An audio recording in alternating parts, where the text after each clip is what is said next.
We may have just witnessed the craziest weekend in Colorado sports history. This is your Denver Sports Daily for May 5th. The biggest stories, the latest news.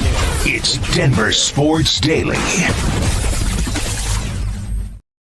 To start off the wild weekend of Game 7s, the Nuggets took on the Los Angeles Clippers in Denver, and this was one of the best and most dominant showings I've seen the Nuggets put on this season, and it came at a perfect time in the playoffs in Game 7. Everything needed to be perfect, and it was. Now, the Nuggets started slow, losing the first quarter by 5 points, but after that slow start, everything went well. And not only well, everything went right for the Nuggets. They did exactly what they were hoping to do. That every single shot, it felt, was going in.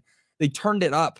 They dominated the Clippers through the rest of the game, holding as much as a 35-point lead at one point. Now, they held an 11-point lead going into the half and added on to that by going on a 17-0 run to begin the third quarter. It ended up, after that run kind of slowed down, it ended up finishing as a 24-4 run. So they went on basically a 20-0 run if you count out those fours. But it's just incredible. There was one moment where Michael Porter Jr. hit a three to put us up 14 in the 14-0 run. It was incredible. And then they go down, the Clippers bring it back down, and they go up for a layup. Aaron Gordon blocks it, kicks it back to Michael Porter Jr. on the corner, and he hits another three. That place just exploded. It was the most dominant I've seen them be come out of the half. I haven't seen that kind of performance from the Nuggets so far in the postseason. But if they keep that kind of thing going, they can make a deep run. Now, everything again seemed to be in sync. All five starters were in double digits, and Russell Westbrook joined them off the bench with 16 points, and he really had some of the best plays of the game. And, you know, what you think about Russell Westbrook, you think about, it's the Russell Westbrook experience. He'll get a turnover, he'll make a bad shot, or take a bad shot, that kind of stuff. And then he'll go out there and do some crazy stuff. Whatever you say about Russell Westbrook, don't get it twisted. He is a fan, or he's a people pleaser. He really is. He gets the fans into the game. He had a breakaway steal that turned into a dunk. And then 3 possessions later, he did the same thing, held on the rim so long they gave him a technical for it. And before they even called him on the technical, he jumped off the rim, gave himself a tech, and started yelling at the fans, telling the Clippers fans to bring him home. He didn't want him here anymore. It was great. Now, Aaron Gordon led the team with 22 points, 5 assists, and 4 rebounds. And after the win, the Nuggets will move on to the second round where they would take on the Oklahoma City Thunder. Dominant win. Exactly what the Nuggets needed to do in a Game 7. And it may sound like that's a simple way of putting it. What they needed to do in a Game 7. Everybody needs to play their best. They did. They went out and did exactly that. You know, games where Nikola Jokic isn't having to take on the scoring load are typically the games that the Nuggets win. And he didn't have to take on the scoring load. He didn't have to go out there and get a bucket every single time. He was able to rebound, facilitate, get to his spot, trust in his teammates. That's how the Nuggets win. Nikola Jokic just has to have trust in his teammates, and they need to live up to that trust by making shots. And they did that. If they go up against these OKC Thunder and play exactly like they did in this game, it could be a sweep. Honestly, I don't want to get too high up on this right now, but it could be. I haven't seen the Thunder perform at that level where they're, going on a 35-point or a 24-4 run. And sure, they have against some other teams, but not against the Nuggets. They're not doing that against the Nuggets. Now, moving on, unlike the Nuggets, the Avalanche collapsed in their third period of the Game 7 that they were in their matchup with the Stars. And I cannot stress this enough. The finish to this game was the complete epitome of a revenge game. Mikko Rantanen wanted more money. The Avs didn't want to pay him. They traded him away, and he goes out, and what does he do? Puts up a third period hat trick in Game 7 to send the Avs packing. This was the most devastating win, or loss, actually, that I've seen from the Avalanche. The Avs took a 2-0 lead early in the third period. They were up 2-0 in the third period, but then they gave up 4 unanswered goals. 3 of those goals were from Mikko Rantanen, and then he also assisted on another. Mikko Rantanen, that's the kind of revenge game that you dream about having, and I can't even lie. That was kind of deserved. I mean, the Avs, they gave up that lead. They gave up Mikko Rantanen earlier in the season, and then he came out and he balled out. Now, Jared Bednar has yet to win a Game 7, and the Avs decreased their record in Game 7s just against the Stars from 0-3 to 0-4. And I think it's fair to say that we witnessed the end of the Jared Bednar era. I can't recall a coach that gives up a lead like that in Game 7 that remains on the coaching staff.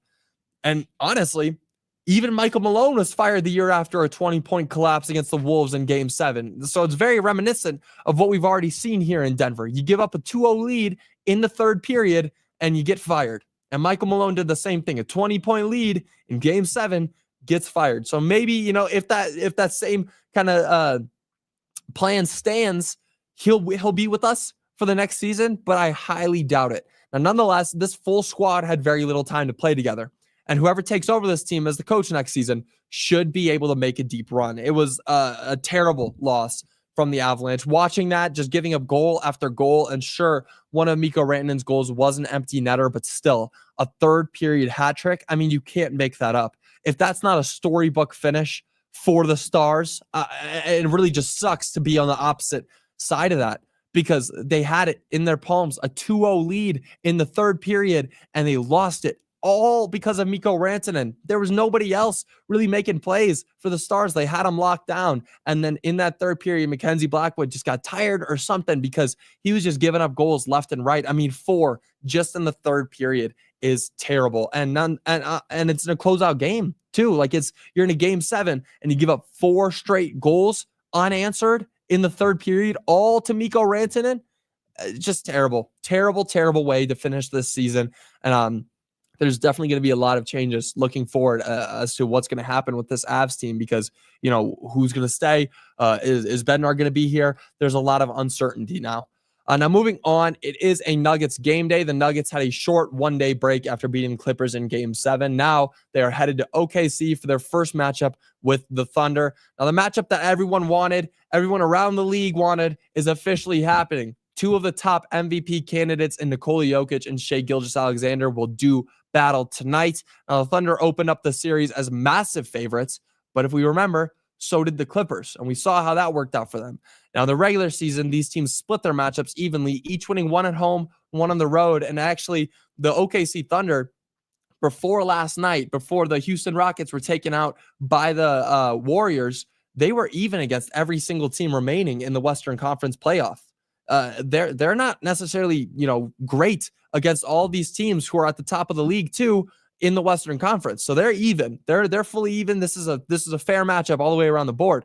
Now, so if you're looking at just how they did in the regular season, it should be a fairly even matchup.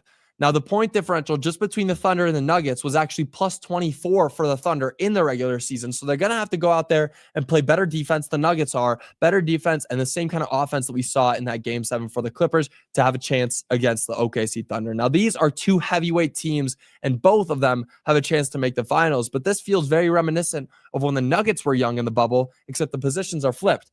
Now, the Nuggets are the veterans, and they have the experience to send a young team like the Thunder home. And if I'm wrong, tell me, but that feels very similar. You know how the Nuggets were in the bubble, where they got sent home by LeBron James in the Western Conference Finals because those Lakers just had a bit more experience than the Nuggets. Now the Nuggets are the ones that have got the experience. They've got the championship ring. The OKC Thunder are young. They've made so many moves. They've got a young, great core who's going to win finals and championships in the future. But right now might be a time to let them know it's still an old man's game. It's not a young man's game quite yet.